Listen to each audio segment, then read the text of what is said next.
అదే RTV app వార్తల్ని క్షణాల్లో చదివే అవకాశం ఉంటుంది. ఒక న్యూస్ పేపర్, ఒక టెలివిజన్ ఛానల్ మీ చేతుల్లో ఎప్పుడూ ఉంటాయి. 2015 జూలై 14వ తారీఖున ఏదైతే గుంటూరు నాగార్జున యూనివర్సిటీలో జరిగినటువంటి ఈ యొక్క ఏదైతే రిషితేశ్వరి ఘటన ప్రధానంగా తెలిసిందో అందరికి కూడా అప్పట్లో కూడా సంచలనంగా మారింది.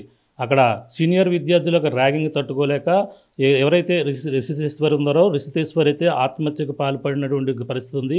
అప్పట్లోనే ఈ వార్త అయితే సంచలనంగా మారింది. అప్పుడు రిషితేశ్వరి సంబంధించినటువంటి ఒక డైరీతో పాటు తన లేఖ కూడా అప్పట్లో ప్రధానంగా సూసైడ్ నోట్ కూడా రాసినటువంటి పరిస్థితి ఉంది. ఆ సూసైడ్ నోట్లో అన్నీ కూడా క్లియర్గా పొందుపరిచినప్పటికీ ఈ యొక్క కేసు అయితే 9 సంవత్సరాల తర్వాత అయితే దానికైతే విచారణకు వచ్చింది. గుంటూరు కోర్టు ప్రధానంగా తాజాగా దీన్ని అయితే కోర్టునైతే కోర్టులో ఈ కేసునైతే మొత్తం 9 సంవత్సరాల వరకు పోరాడినటువంటి తల్లిదండ్రులకైతే నిరాశ ఎదురైందని ప్రధానంగా చెప్పాలి. ఈ యొక్క కేసునైతే ఆ కోర్టు కొట్టివేయడంతో తల్లిదండ్రులు కూడా 9 సంవత్సరాల నుంచి కూడా మాకు ఎటువంటి ఈ పోరాటం కానీ మాకు ఎటువంటి న్యాయం జరగలేదు. తమ కుమార్తె ఎవరైతే ఉన్నారో రిషితేశ్వరి తననైతే ఆ సూసైడ్ రాసినటువంటి ఏమీ కూడా పరిగణనలో తీసుకోలేదు. తన డైరీలో ఉన్నటువంటి లెటర్ మొత్తం అన్ని కూడా ఈ యొక్క కోర్టు కానీ పోలీసులు కానీ ఎవరు కూడా పరిగణలో తీసుకోలేదు. కానీ దీనిపై ఎటువంటి న్యాయం జరగలేదని తల్లిదండ్రులు కూడా ఇటీవల కోర్టు ఇచ్చినటువంటి తీర్పుని అక్కడే ఆవేదన వ్యక్తం చేసినటువంటి పరిస్థితి ఉంది. ప్రస్తుతం అయితే వాళ్ళు అప్పట్లో వరంగల్లో ఉన్నటువంటి ఉద్యోగరీత్యా అక్కడ ఉన్నప్పటికీ ప్రస్తుతం అయితే రాజమండ్రిలో అయితే తల్లిదండ్రులు అందరూ కూడా రిషితేశ్వరి తల్లిదండ్రులు రాజమండ్రి శాటిలైట్ సిటీలో అయితే స్థిరపడ్డారు. ప్రస్తుతం రిషితేశ్వరి సంబంధించినటువంటి తల్లిదండ్రులు ఇద్దరు కూడా ప్రస్తుతం మనతో ఉన్నారు. వాళ్ళతో మాట్లాడే ప్రయత్నం చేస్తాం. అసలు ఏం జరిగింది, కేసులో పూర్వపరాలు ఏ విధంగా తేల్చింది కోర్టు అనేది కూడా మాట్లాడే ప్రయత్నం చేస్తాం. ప్రస్తుతం అయితే మన రిషితేశ్వరి తల్లిదండ్రులు చూడొచ్చు. వీళ్ళే ఇప్పుడు ఉన్నటువంటి రిషితేశ్వరి తల్లిదండ్రులు ఇద్దరు కూడా ప్రస్తుతం అయితే మన ఆర్టీవీతో మాట్లాడేందుకు సిద్ధంగా ఉన్నారు. వీళ్ళు ఏం జరిగిందనేది తెలుసుకుందాం. రిషితేశ్వరికి సంబంధించినటువంటి కోర్టులో తీర్పు ఏ విధంగా వచ్చింది, రిషితేశ్వరికి సంబంధించినటువంటి తల్లి కావచ్చు, అలాగే తండ్రి మురళీకృష్ణ కావచ్చు, దీనిపై ఏ విధంగా అన్నారు మాట్లాడదాం. సార్ చెప్పండి, అసలు ఏం జరిగింది? మీ రిషితేశ్వరి ఎందుకు అంటే అప్పుడు నాగార్జున యూనివర్సిటీలో సంచలనంగా మారినటువంటి ఘటన, అప్పట్లో ఉన్నటువంటి పరిస్థితులు ఏం జరిగాయి, అప్పుడు ఏ విధంగా చనిపోయిందని మీరు గతంలో ఆరోపించారు, పోలీసులు ఏ విధంగా కేసు నమోదు చేశారు? గతంలో యాక్చువల్గా ఏంటంటే అక్కడ సీనియర్స్ ఫ్రెషర్స్ పార్టీలోని 4th ఇయర్ సీనియర్స్ అందరూ ర్యాగింగ్ చేయడం వల్ల ఇది జరిగిపోయిందని చెప్పేసి సూసైడ్ చేసుకున్నాను డైరెక్ట్గా సూసైడ్ నోట్లో కూడా రాసింది. దాన్ని డైరెక్ట్గా మొత్తం అన్ని మీడియాలకి వచ్చింది, సీఎం గారికి వెళ్ళింది, మొత్తం పోలీస్ డిపార్ట్మెంట్ అంతటికీ కూడా వెళ్ళింది. అందులో కొన్ని నేమ్స్ కొట్టేసి ఉన్నాయని చెప్పి తర్వాత నేను మరలా నా ఇంట్లో ఒక డైరీ తీసుకొని వచ్చి ఉన్నదని చూపించాను. ఎవరికి సుబ్రహ్మణ్యం కమిషన్కి చూపిస్తే అప్పుడు దాన్ని తీసుకొని వెళ్ళి ఒక కాపీ చంద్రబాబు నాయుడు గారికి ఇచ్చాను. ఆ తర్వాత ఇంకో కాపీ తీసుకెళ్ళి సర్వశ్రేష్ఠ త్రిపాఠి ఎస్పీ గారికి ఇచ్చాను. ఆ తర్వాత ఇంకో కాపీ తీసుకొని వెళ్ళి ఈ పోలీస్ డిపార్ట్మెంట్కి ఇచ్చాను. రామకృష్ణ గారికి ఇచ్చినప్పుడు ఒరిజినల్ కాపీ రామకృష్ణ గారికి ఇచ్చాను. సుబ్రహ్మణ్యం కమిటీకి ఒక కాపీ ఇచ్చాను. ఇన్ని ఇచ్చిన తర్వాత వాళ్ళు కూడా ఫారెన్సిక్కి పంపించి హ్యాండ్ రైటింగ్ టాలీ అయ్యిందన్న తర్వాతే వాళ్ళు ఇది చేశారు, యాక్సెప్ట్ చేశారు. ఇంత చేసిన తర్వాత అందులో అన్ని పేర్లు అన్నీ ఉన్నాయి, అన్నీ చూసి అంతా బాగానే జరిగింది. 9 సంవత్సరాలు నిద్రాహారాలు మానేసి మేము పోరాడుతూనే ఉన్నాము. ఓపిక అంతా చచ్చిపోయింది. ఇప్పుడు 9.5 సంవత్సరాల తర్వాత మొన్న జడ్జిమెంట్ ఇచ్చారు. జడ్జిమెంట్ హాల్లోకి కోర్టులోకి మేము వెళ్ళిన తర్వాత చూసాం, చాలా ఆశతో చూసాం. పొద్దుటి నుంచి సాయంత్రం వరకు కూర్చుంటే 5 గంటలకు పిలిచారు కోర్టులోని. జడ్జి గారు ఏం చెప్పారంటే ఏమీ చెప్పలేదు, ఒకే ఒక్క మాట చూసి కేసు నెంబర్ చెప్పి ఈ కేసు కొట్టేసామని చెప్పి ఒక 2 మినిట్స్ కూడా కాదు, ఓన్లీ ఒక 5 సెకండ్స్లో కేసు కొట్టేసామని చెప్పేశారు అంతే. చెప్పగానే వాళ్ళు దండం పెట్టేశారు, వెళ్ళిపోయారు. ఈ కేసులో అయితే మాకైతే న్యాయం జరగలేదు. అంటే న్యాయం జరగలేదంటే అసలు ఏం జరిగింది అనుకుంటున్నారు? అసలు ఏ విధంగా అక్కడ జరిగింది? ఆ రోజు సీనియర్లో మీ కుమార్తె రిషితేశ్వరిని ఏ విధంగా ర్యాగింగ్ చేశారని మీరు ప్రధానంగా ఆరోపిస్తున్నారు? సీనియర్స్ మొత్తం డైరెక్ట్గా మొత్తం అన్ని వాళ్ళు డ్రింక్ చేసి మరీ హెరాస్ చేశారు. ఈ విషయం మొత్తం కూడా అందులో నోట్ అయి ఉన్నది, దాని సూసైడ్ నోట్లో కూడా నోట్ అయి ఉన్నది. పోలీసు వారు కూడా దగ్గర చాలామంది ఎంక్వైరీ చేసి మొత్తం అందరు విట్నెస్లే పెట్టారు. అందరు విట్నెస్లో ఎలాగున్నా సరే డైరీనైనా ఎందుకు పరిగణలోకి తీసుకోలేదో కోర్టు వారు నాకు అర్థం అవ్వట్లేదు. ఇంకొకటి ఏంటంటే కోర్టుని మనం జడ్జిమెంట్ తప్పు అనేది మనం అనం, కానీ ఎందుకు పరిగణలోకి తీసుకోలేదు దాన్ని అయితే చూసుకోవాలి. ఇప్పుడు జడ్జిమెంట్ వచ్చేసింది, ఇంక చేసేదేమీ లేదు. ఇప్పుడు మనం చేయాల్సిందల్లా ప్రభుత్వం ఒకటే, ఏంటంటే హైకోర్టుకి పోలీస్ డిపార్ట్మెంట్ తరపునే అప్పీల్ అయ్యి ఆ జడ్జిమెంట్ తప్పు, వీళ్ళకి పనిష్మెంట్ ఇవ్వాలి అని చెప్పి మళ్ళా జడ్జిమెంట్ తెప్పించాల్సిన బాధ్యత ప్రభుత్వం మీద ఉన్నది. నెక్స్ట్ నేను ఇంకొక విషయం, ముఖ్య విషయం నేను చెప్పాలనుకుంటున్నాను ఏంటంటే ఆ రోజున కూడా ఈ డైరీ నేను తీసుకొని వెళ్ళి డైరెక్ట్గా చంద్రబాబు నాయుడు గారు అపాయింట్మెంట్ తీసుకొని ముఖ్యమంత్రి గారిది ఆయన చేతిలో ఒక కాపీ పెట్టి చెప్తే కంపల్సరీ వీళ్ళకి శిక్ష పడుతుంది, మీరు కంగారు పడొద్దు అని కూడా చెప్పారు. ఆ అష్యూరెన్స్ కూడా ఆయన ఇచ్చారు. అలా మీకు చంద్రబాబు నాయుడు నష్టపరిహారం కూడా ఇచ్చినట్టుగా తెలిసింది, అప్పుడు ఇచ్చారని కూడా ఇచ్చారు. నష్టపరిహారం ఇచ్చారండి. అప్పుడు నాకు 10 lakhs క్యాష్ చెక్ ఇచ్చారు. చెక్ ఇచ్చిన తర్వాత అప్పుడు క్యాబినెట్ మీటింగ్ జరుగుతున్నది. అప్పుడు నేను సీఎం గారి దగ్గరికి వెళ్ళి చెక్ పెట్టి నేను డైరెక్ట్గా అడిగాను, సార్ ఇది మీరు ఇస్తున్నారు, దీనికి కేసుకి ఏమన్నా వీక్నెస్ అవుతుందా, కేసు వీక్ అయిపోతుంది అంటే అక్కర్లేదు అని కూడా నేను డైరెక్ట్గా సీఎం గారితో చెప్పాను. లేదు మీది వయసు పెద్దదైపోయింది, మీకు తెలియదు, తర్వాత కష్టపడలేరు అనే దృష్టితో ఇస్తున్నాను తప్ప దీనికి కేసుకి దొరకదు, కేసు కేసే, అదైతే వాళ్ళకి కంపల్సరీ పనిష్మెంట్ జరుగుతుంది, అందులో డౌటే లేదు, దానికి దీనికి సంబంధం లేదు అన్న తర్వాతే నేను అది తెచ్చాను. అంతేగాని కేసు ఇలాగైపోతుందని ఉంటే మాత్రం ఆ రోజు తేకపోదు. నేను తల్లిదండ్రులుగా మీరు వెళ్ళాలి, మాకు సరైన న్యాయం జరగలేదు, దీని మీద పూర్తిగా న్యాయం జరగవలసిన బాధ్యత, మీరు అదనపు కోర్టుకు వెళ్ళాల్సిన బాధ్యత మీద ఉందంటే అసలు ఆ కేసు అప్పట్లో ఎవరు పెట్టారు? పోలీసులు పెట్టారు, మీరు అప్పట్లో పెట్టారా? యాక్చువల్గా ఆ కేసు ఏంటంటే పోలీస్ వారే పెట్టారు. ఎందుకంటే మనం పెట్టుంటే విట్నెస్లు ఎవరో రారు వాస్తవానికి, అందు గురించి పోలీస్ వారే పెట్టారు. పోలీస్ వారికి ఎఫ్ఐఆర్ మనం ఇచ్చాము, వాళ్ళు పెట్టారు, కేసు నడిపించారు, సాక్షులందరినీ వాళ్ళు కూడా తీసుకొచ్చారు. అందరినీ పోలీసు వారు అయితే చాలా వరకు కరెక్ట్గా వాళ్ళని ఒక చోట పెట్టి సాక్ష్యం చెప్పించి అంతా చేశారు. కాకపోతే ఎందుకు జడ్జిమెంట్ అలా వచ్చిందనేది అర్థం అవ్వట్లేదు. దీని విషయంలో నా రోజు నాకు చంద్రబాబు నాయుడు గారు మాట ఇచ్చారు కాబట్టి, మళ్ళీ ఇప్పుడు ఆయనే అధికారంలో ఉన్నారు కాబట్టి మాకు ఒక్కసారి ఆయన అపాయింట్మెంట్ ఇచ్చి ఈ కేసుని పోలీస్ డిపార్ట్మెంట్ వాళ్ళతోటి హైకోర్టులో వేయించి మళ్ళా నాకు న్యాయం చేయాలని చెప్పి నేను ప్రభుత్వాన్ని కోరుకుంటున్నాను. ముఖ్యంగానే ఈ కేసులో న్యాయం అయితే జరగాలి. ఎందుకంటే ఇప్పటికి 10 సంవత్సరాలు తిరిగి, నాకు 55 సంవత్సరాలు ఉన్నప్పుడు చేశాను, ఇప్పుడు దగ్గర 64 సంవత్సరాలు అవుతున్నాయి.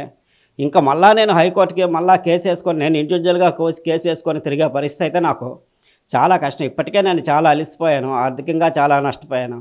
ఏంటంటే ఇప్పుడు కూడా నేను ఖాళీగానే ఉంటున్నాను, ఏ ఉద్యోగము లేదు. ప్రభుత్వం అయితే మమ్మల్ని కంపల్సరీ ఈ కేసుని హైకోర్టులో వేయించి డిపార్ట్మెంట్ తరపు నుంచి కంపల్సరీ ప్రభుత్వం గెలిపించాల్సిన బాధ్యత అయితే ప్రభుత్వానికి ఉన్నది. ఈ విషయంలో నాకు చంద్రబాబు నాయుడు గారు ఒక్కసారి అపాయింట్మెంట్ ఇచ్చినట్లయితే, మీ మీడియా ద్వారా మీరు అందరూ వెళ్ళి చంద్రబాబు నాయుడు గారు రిక్వెస్ట్ చేసి ఒక అపాయింట్మెంట్ తీసుకొచ్చినట్లయితే నేను నా విషయాన్ని క్లియర్గా చంద్రబాబు నాయుడు గారికి కూడా చెప్తాను. ముఖ్యమంత్రి గారు పోయినసారి చాలా 100% చాలా కరెక్ట్గా స్పందించారు. అదే స్పందన ఉంటుందనే నమ్మకం నాకు ఇప్పటికీ ఉన్నదే. ఒక్కసారి నాకు అపాయింట్మెంట్ కావాలని చెప్పి ఈ మీడియా ద్వారా కోరుకుంటున్నాను.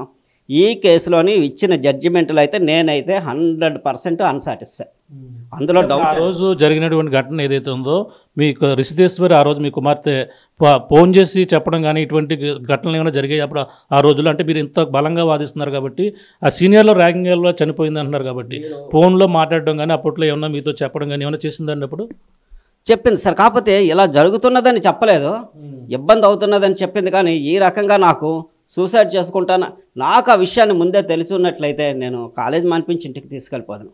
అంత ర్యాగింగ్ చేశారన్న విషయం కానీ ఏమీ తెలియదు. తర్వాత ఏంటంటే సూసైడ్ నోట్లో చూసిన తర్వాత, నా హాస్టల్లో డైరీలో చూసిన తర్వాత, ఆ తర్వాత డైరీ ఉన్నదన్న తర్వాత అందులో పేర్లు కొట్టేసి అన్న తర్వాత మా ఇంటికి చాలామంది చుట్టాలు వచ్చారు. వాళ్ళు నెతికారు, ఇంట్లో పుస్తకాలు అన్నీ సెకండ్ డైరీ దొరికింది. ఆ డైరీని కూడా నేను తీసుకొని వెళ్ళి చంద్రబాబు నాయుడు గారికి డైరెక్ట్గా ఒక కాపీ ఇచ్చాను, ఐజీ గారికి సర్వశ్రేష్ఠ పార్టీ గారికి ఒక కాపీ ఇచ్చాను. నెక్స్ట్ దాన్ని తీసుకొని వెళ్ళి రామకృష్ణ గారికి ఒరిజినల్ కాపీ ఇవ్వాలని చెప్పి సుబ్రహ్మణ్యం కమిషన్ చెప్పారు. అప్పుడు నేను రామకృష్ణ గారికి ఒక కాపీ ఇచ్చి దాన్ని రిసీవింగ్ కూడా తీసుకున్నాను. దాన్ని ఫారెన్సిక్కి ఎగ్జామ్ పేపర్స్ తోటి 2 జత చేసి పంపించి హ్యాండ్ రైటింగ్ టాలీ అయ్యింది అని చెప్పి అక్కడి నుంచి వచ్చిన తర్వాత దాన్ని తీసుకున్నారు ఎవిడెన్స్. ఆ ఎవిడెన్స్ అయినా సరే తీసుకొని మనకి న్యాయం జరగాలి. ఈ విట్నెస్లు ఎవ్వరు ఎలా చెప్పినా సరే, ఎందుకంటే 9 సంవత్సరాలు అయిపోయింది, వాళ్ళు చాలా ప్రలోభాలకు లోనైపోతారు. ఎందుకంటే వెంటనే ప్రలోభాలకు లోనైపోతారు. ఇప్పుడు ఎలా ఉన్నదంటే, ఒక పార్టీ పెట్టారంటే ఎమ్మెల్యేలందరినీ కూడా ఒక చోట దాస్తారు, ఎందుకంటే బయటికి వెళ్తే ప్రలోభాలకు లోనైపోతారు. అటువంటిది 5 సంవత్సరాలు అయ్యేసరికి అలా చాలా ప్రలోభాలకు లోనై ఉంటారు. అవన్నీ సెక్రటరీ కానీ చాలా వరకు చెప్పారు. ఏది చెప్పినా ఈ డైరీని అయితే పరిగణలోకి వాళ్ళు తీసుకొని పనిష్మెంట్ ఇవ్వాల్సిన బాధ్యత అయితే ఉన్నది. ఆ రోజు మేము వెళ్ళినప్పుడు డైరీలో ఏం రాస్తుంది అంటే, డైరీలో ప్రధానంగా ఏ అంశాలు ఉన్నాయి, అందులో ఎవరెవరిపై ఆరోపణలు చేస్తూ డైరీలో ఉండడం జరిగింది? డైరీలోని జైచరణ్ పేరు ఒకటి ఉన్నదండి, ఇంకా పేర్లు నరాల శ్రీనివాస్ ఒక అతను ఉన్నాడు, ఇంకా లేడీ ఒక ఆమె ఉన్నది, దుంప హనీషా ఒక ఆమె ఉన్నది. వీళ్ళు ముగ్గురు అయితే ప్రధానంగా చాలా హరాస్ చేశారని చాలా వాళ్ళు క్లియర్గా డైరీలో రాసింది. అందులో she is unable to SIT on the chair, అతను చైర్లో కూర్చోలేకుండా పడిపోతున్నాడు అని కూడా అంత క్లియర్గా రాసింది. నేను సాచిపెట్టి చంప మీద కొడదాం అనుకున్నాను, ఆ సిచ్యుయేషన్ అక్కడ అనుకూలంగా లేదు కాబట్టి ఆగానని కూడా డైరీలో రాసింది. అంతలాగా రాసింది డైరీని. వాళ్ళు జడ్జి గారు ఎందుకు పరిగణలోకి తీసుకోలేదో నాకు అర్థం అవ్వలేదు. మేము చాలా ఆశతో వెళ్ళామండి కోర్టు దగ్గరికి. వెళ్తే ఉదయం 10 గంటలకు వెళ్ళి కూర్చుంటే సాయంత్రం 5 గంటలకే పిలిచారు. వాళ్ళు ముగ్గురు వచ్చారు, అవతల వాళ్ళు, ప్రిన్సిపాల్ గారు, మేము అందరూ వచ్చాం. మేము అవతల వైపు నుంచి నేను వచ్చాను, మా మిస్సెస్ ఇంకా లోపలికి వస్తున్నది. అంతే 1 మినిట్లోనే కేసు నెంబర్ చెప్పి కేసు కొట్టేసామన్నారా. వాళ్ళు వెళ్ళిపోతున్నారు. మా మిస్సెస్ ఏటేటి అందరూ వెళ్ళిపోతున్నారు, కేసు కొట్టేశారట. అక్కడే పడిపోయింది. దగ్గర 2 అవర్స్ ఏడ్చింది. మీడియా అంతట్లోనే ఉన్నది అది. ఈ రోజుకి కూడా దాన్ని ఎందుకంత జడ్జిమెంట్ ఏ కారణాలు కానీ ఏమీ లేదు. తర్వాత అయినా అప్లోడ్ చేశారో లేదో నాకు ఇంకా తెలియలేదు. అది నాకు అప్లోడ్ చేసిన రిపోర్ట్ అయితే రాలేదు. ఏది అప్లోడ్ అవ్వనివ్వండి, జడ్జిమెంట్ అయితే రాంగ్. సూసైడ్ నోట్ని అయితే పరిగణలోకి తీసుకోవాలి. అప్పుడు అంతలాగా చంద్రబాబు నాయుడు గారు మాట ఇచ్చారు, కంపల్సరీ వాళ్ళు పనిష్మెంట్ తింటారని. వాళ్ళు ఇప్పుడు పనిష్మెంట్ ఇవ్వాల్సిన బాధ్యత కూడా ప్రభుత్వం మీద ఉన్నది. మా రిక్వెస్ట్ ఏంటంటే చంద్రబాబు నాయుడు గారితో మీరు నన్ను అపాయింట్మెంట్ కలపండి, చేతులైతే దండం పెడతాను, అదొకటి చాలు, మేము మాట్లాడతాం. వాళ్ళు పోలీసు వాళ్ళే ఇప్పుడు ఆ కేసుని తీసుకొని వెళ్ళి హైకోర్టులో వేసి మళ్ళీ ఆర్గ్యుమెంట్ చేయించి కింద కోర్టుది జడ్జిమెంట్ రాంగు, పైది కరెక్ట్ అని చెప్పి, ఎందుకంటే ఆ జడ్జిమెంట్ని మార్చలేం కాబట్టి హైకోర్టులో జడ్జిమెంట్ కరెక్ట్ జడ్జిమెంట్ ఇప్పించాలని చెప్పి కోరుకుంటున్నాను. అంటే ఇప్పుడు మీరు ప్రధానంగా మరి ఈ కేసును అయితే కొట్టివేశారు అంటున్నారు. అంటే మీరు ఒకవేళ పోలీసులు కానీ వాళ్ళు కానీ వెళ్ళకపోతే మీరు వెళ్ళే ఆలోచన ఏమైనా ఉందా? హైకోర్టు కానీ మొత్తం సుప్రీంకోర్టు ఈ విధంగా ముందుకు వెళ్ళే సర్వోన్నత న్యాయస్థానాన్ని ఆశ్రయించగలుగుతారు మీరు? అంత ఆర్థిక స్తోమత నాకు లేదు సార్.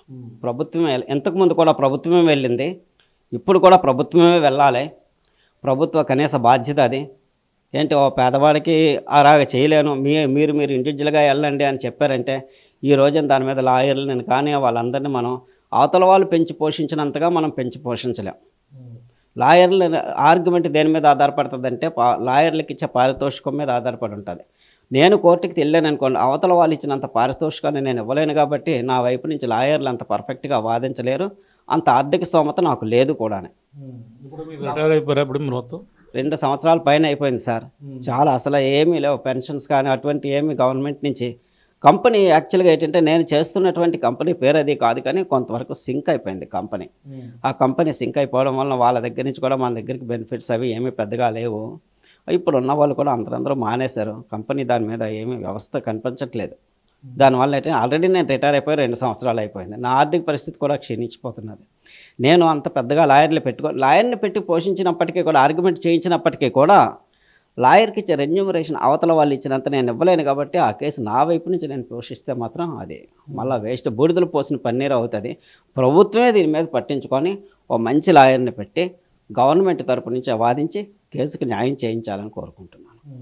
అంటే మీరు ఒకటే చెప్తున్నారంటే ప్రధానంగా ఇప్పుడు ఎవరైతే వచ్చారో కోర్టులోని వాళ్ళందరూ కూడా మీరు ఎవరైతే నిందితులు అని చెప్పేసి ఆరోపిస్తున్నారో వాళ్ళందరూ కూడా రావడం జరిగింది. సాక్షులు కూడా వచ్చారు దీనికి, ఎవరో కూడా ఆ రోజు జడ్జిమెంట్ ఇచ్చిన రోజు అంటే జడ్జిమెంట్ ఇచ్చిన రోజు సాక్షులు ఎవరో రాలేదు సార్. ఓన్లీ నేను, మా మిస్సెస్, అవతల ముగ్గురు, నెక్స్ట్ వీళ్ళు, అంతే. ఇంక వాళ్ళు తప్ప ఇంకెవరూ లేరు. విట్నెస్లు ఎవరో రాలేదు ఆ రోజు కోర్టుకి. ప్రస్తుతం మాట్లాడే ప్రయత్నిద్దాం. తల్లి కూడా ఉన్నారు, దుర్గాబాయి కూడా ఉన్నారు. తల్లి ఏ విధంగా జరిగింది అనేది మాట్లాడదాం. ఆ రోజు కోర్టులో అయితే హృదయకర సంఘటనగా చూడాలి. తన కన్నా కూతురికి అయితే ఇటువంటి న్యాయం జరుగుతుందని 10 సంవత్సరాలుగా వెయిట్ చేసినా ఎటువంటి న్యాయం జరగకపోవడంతో తల్లి కోర్టు వద్దే కుంగిపోయినటువంటి పరిస్థితి ఉంది. తమకైతే తమ బిడ్డ ఒకవేళ రాకపోయినా వాళ్ళకి శిక్ష పడితే చాలు అనుకుని ఎంతో 10 సంవత్సరాల పాటు వెయిట్ చేశారు. కానీ అక్కడ కోర్టు కేసును అయితే కొట్టివేయడంతో నిరుత్సాహపడి ఆ కోర్టులోనే కన్నీరు మున్నీరుగా వెలిపించినటువంటి రుషిదేశ్వరి తల్లి ఉన్నారు. మాట్లాడే ప్రయత్నం చేద్దాం. అమ్మ చెప్పమ్మా, ఏం జరిగింది అసలు? మీరు ఆ కోర్టులోకి వెళ్ళిన తర్వాత మీరు ఏమని భావించారు? అసలు 9 సంవత్సరాల నిరీక్షణ తర్వాత మేము కోర్టుకి వెళ్ళామండి. కోర్టులో న్యాయం జరుగుతుంది కంపల్సరీ అని వెళ్ళాము. వెళ్ళేసరికి కేసు కొట్టేసాము. ఇలా వెళ్తున్నాం అంతే, కేసు కొట్టేసాము అనేసరికి లాయర్లు అందరూ కూడా మొత్తం బయటకు వచ్చేసారండి. వచ్చేస్తే అసలు మైండ్ అంతా బ్లాక్ అయిపోయింది. అక్కడ ఏం చేయాలో నాకు అర్థం కాలేదు. మాకు ఏ అండదండలు లేవండి. ఏంటి కేసు 9 సంవత్సరాల నుంచి తిరిగాము, న్యాయం మన వైపు వస్తుంది కంపల్సరీ, పాప సూసైడ్ నోట్నైనా డైరీనైనా సరే పరిగణలోకి ఎందుకు తీసుకోలేదని చాలా బాధపడ్డానండి. అక్కడి నుంచి వచ్చిన దగ్గర నుంచి కూడా అసలు నాకు నిద్రే పట్టట్లేదు. ఏంటి కేసు ఇలాగైంది, మనం ఎంత కృషి చేసినా సరే ఇలాగైంది, మేము ఇంత 9 సంవత్సరాల నుంచి తిరిగాము, ఇంత అయింది. అప్పుడు చంద్రబాబు నాయుడు గారిని కూడా కలిసామండి. మేము కలిస్తే కంపల్సరీ మీకు న్యాయం చేస్తామమ్మా అని చెప్పారు. కంపల్సరీ ఇప్పటికీ ఆయనదే అండి బాధ్యత అంతాను. కంపల్సరీ మాకు న్యాయం జరగలేదు, కింద కోర్టులో న్యాయం జరగలేదు కాబట్టి పై కోర్టులో కంపల్సరీ న్యాయం చేసే బాధ్యత ప్రభుత్వానికి ఉన్నదండి. మాకు మీ మీడియా ద్వారా తెలియజేస్తుంది ఏమిటంటే మాకు తప్పనిసరిగా సీఎం గారు అపాయింట్మెంటు, అలాగే పవన్ కళ్యాణ్ గారు అపాయింట్మెంట్ కూడా ఇప్పించాలని మేము కోరుకుంటున్నామండి. గతంలో అక్కడ చాలా ఉద్యమాలు జరిగాయి, పోరాటాలు జరిగాయి. మీ అమ్మాయికి రిషితేశ్వరికి ఎంతమంది సపోర్ట్ మద్దతు ఏ విధంగా లభించింది, ఏమంటున్నారు ఇప్పుడు కూడా వాళ్ళు?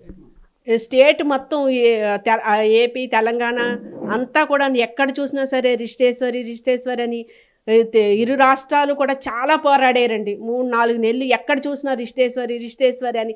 అదంతా ఇప్పుడు కూడా ప్రజల్లో చైతన్యం కలిగి అందరూ కూడా మాకు సపోర్ట్ చేయాలని మీ మీడియా ద్వారా తెలియజేసుకుంటున్నాను. అందరూ మాకు సపోర్ట్గా రావాలి, మాకు న్యాయం జరగాలి, హైకోర్టుకి వెళ్ళని మాకు న్యాయం జరగాలి. కాకపోతే హైకోర్టుకి వెళ్ళే స్తోమత, ఆర్థిక స్తోమత అయితే మాకు లేదండి.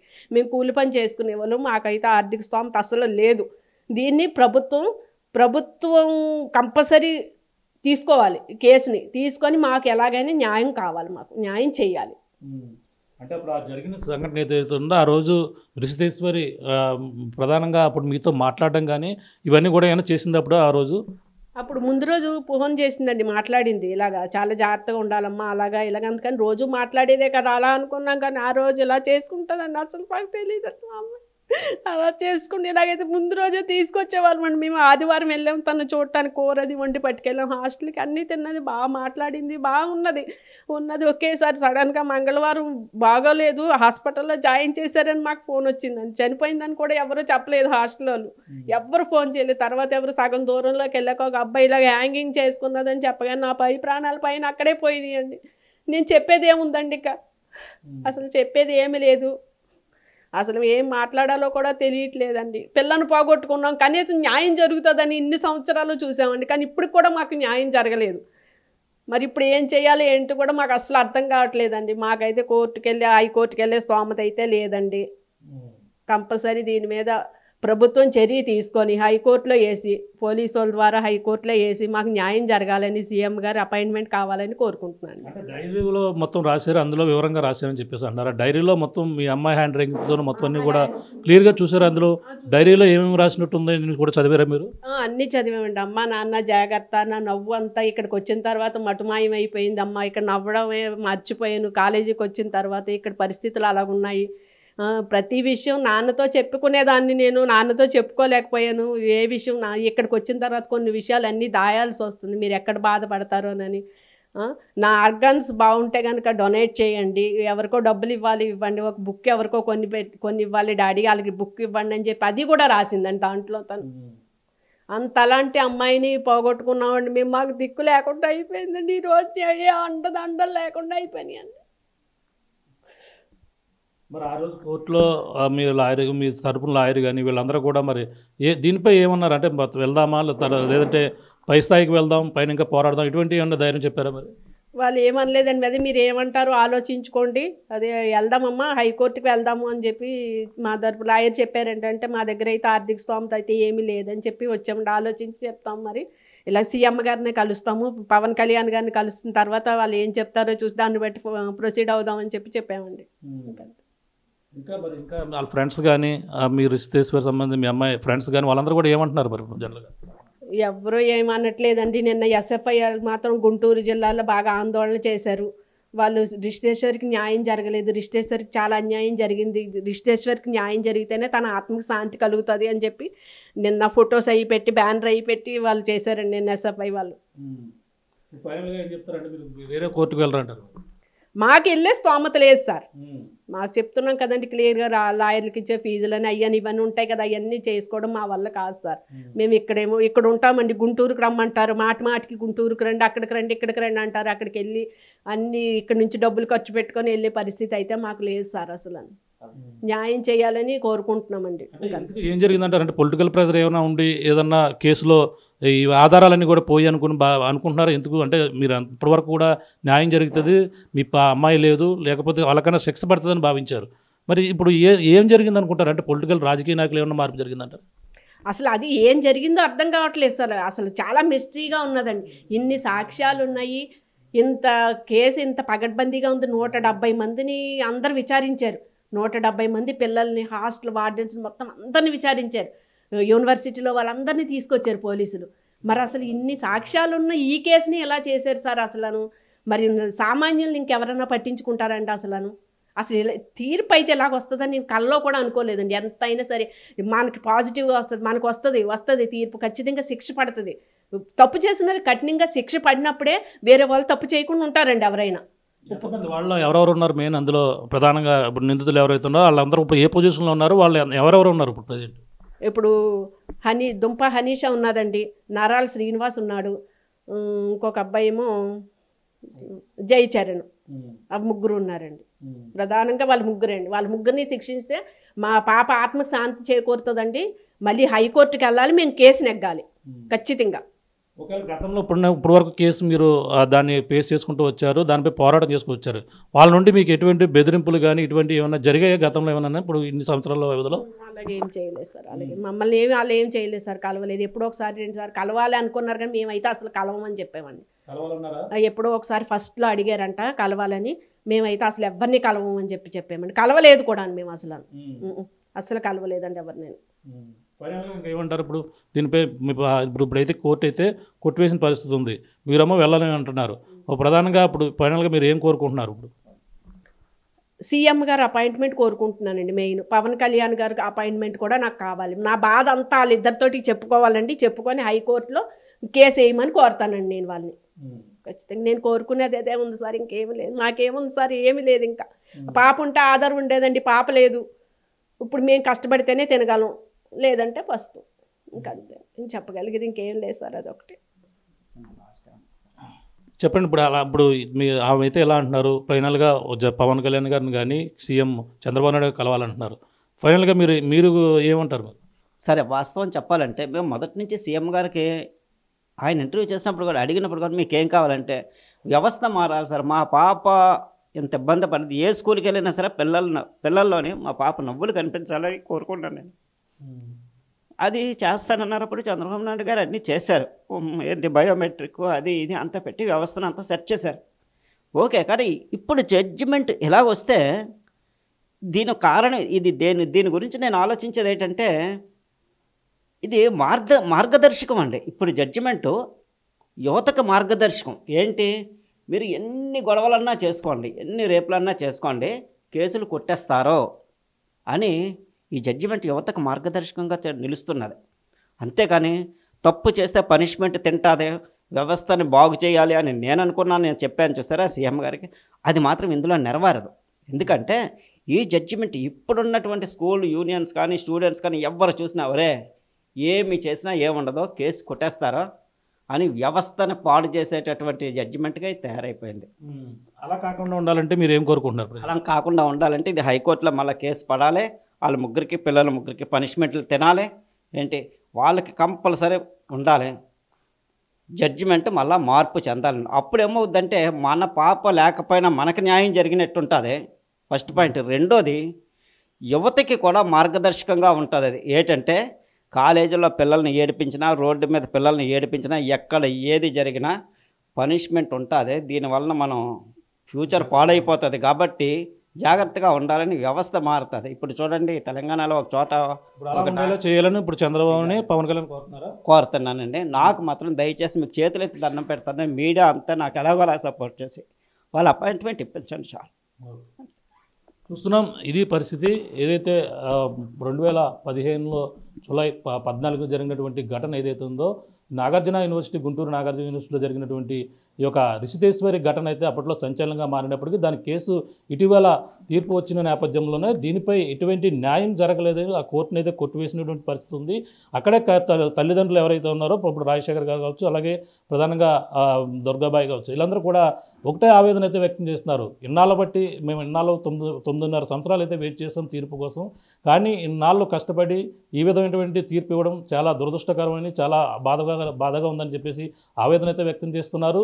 అలాగే ఏదైతే గతంలో జరిగినటువంటి ఘటన, అప్పుడు చంద్రబాబు నాయుడు గారు సీఎంగా ఉన్నారు, ఇప్పుడు మళ్ళీ సీఎంగా చంద్రబాబు నాయుడు వచ్చారు కాబట్టి ఆయన తిరిగి మళ్ళీ న్యాయం చేస్తారు. ఇప్పుడు ఏదైతే కోర్టు పోలీసుల ద్వారానే అప్పుడు కోర్టు కేసు నమోదు చేశారు, దానివల్లే మళ్ళీ తిరిగి ఇతర కోర్టుకి అయితే పోలీసులు కావచ్చు, ప్రభుత్వం కావచ్చు చొరవ తీసుకుని ముందుకు వెళ్తే బాగుంటుంది. లేదైతే ఇటు ఈ విధంగా ర్యాగింగ్లు కేసులు ఈ విధంగా ఆత్మహత్యలు పాల్పడినటువంటి ఘటనలు మరీ పునరావృతం అయితే ఈ యొక్క కేసు ఉదాహరణగా తీసుకుని మిగిలిన వాళ్ళు అందరూ కూడా రెచ్చిపోతున్న పరిస్థితి ప్రమాదకరంగా ఉంది. కాబట్టి ఈ కేసును మళ్ళీ పునరావృతం చేసి ఏదైతే సర్వోన్నత న్యాయస్థానానికి వెళ్ళి ఈ కేసును అయితే మరొకసారి విచారణ చేపట్టాలంటూ, లేదంటే ఒకసారి ఏపీ ఉప ముఖ్యమంత్రి పవన్ కళ్యాణ్ అలాగే సీఎం చంద్రబాబు నాయుడు కలిసి మా మొరను వినిపించేందుకు ఒక్కసారి అవకాశం ఇవ్వాలంటూ బాధితులైతే కుటుంబ సభ్యులు రిషితేశ్వరి తల్లిదండ్రులు అయితే ఆవేదన వ్యక్తం చేస్తూ కోరుకుంటున్నటువంటి పరిస్థితి ఉంది.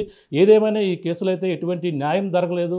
ఇప్పటికీ అక్కడ ఉన్నటువంటి విద్యార్థి సంఘాలు అందరూ కూడా గతంలో సపోర్ట్ చేశారు, అప్పుడు ఉన్నటువంటి మీడియా కోసం అందరూ కూడా సపోర్ట్ చేశారు. కానీ ప్రస్తుతం కూడా కేసు వాళ్ళపై న్యాయం జరగకపోవడంతో ఆ గుంటూరులో జరిగినటువంటి ఘటన ఏదైతుందో అప్పుడు వెంటనే అక్కడ ఉన్నటువంటి విద్యార్థి సంఘాలు కూడా రోడ్డెక్కి ఆందోళన చేశారు. అప్పుడు ఉన్నటువంటి 9.5 సంవత్సరాలు అయినా సరే కేసులో న్యాయం జరగలేదు.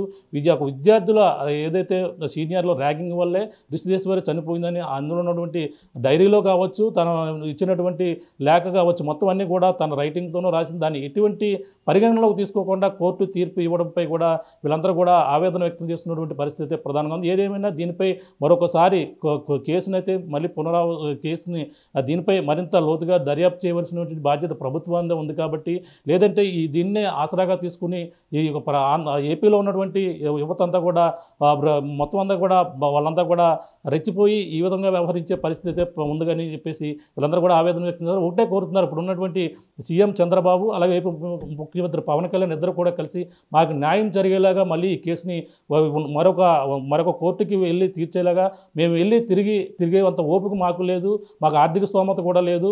ఈ యొక్క ప్రభుత్వమే చొరవ తీసుకుని అప్పుడున్న సీఎం కాబట్టి, ఇప్పుడున్న సీఎం చంద్రబాబు కాబట్టి మళ్ళీ చొరవ తీసుకుని ఈ కేసుని అయితే మరొకసారి ఆలోచించే విధంగా మమ్మల్ని కలిసి ఒకసారి మా ఆవేదన గోడు వినే విధంగా చంద్రబాబు మాకు అవకాశం కల్పించాలంటూ వీళ్ళందరూ కూడా తల్లిదండ్రులు అయితే రిషితేశ్వరి తల్లిదండ్రులు కోరుతున్న పరిస్థితి ప్రధానంగా ఉందని చెప్పాలి. ఇది కూడా ఉన్న తాజా పరిస్థితి. మరిన్ని వీడియోస్ కోసం ఛానల్ సబ్స్క్రైబ్ చేయండి, లేటెస్ట్ అప్డేట్స్ కోసం వాట్సాప్ ఛానల్ ఫాలో అవ్వండి, అండ్ లింక్ డిస్క్రిప్షన్ లో ఉంది.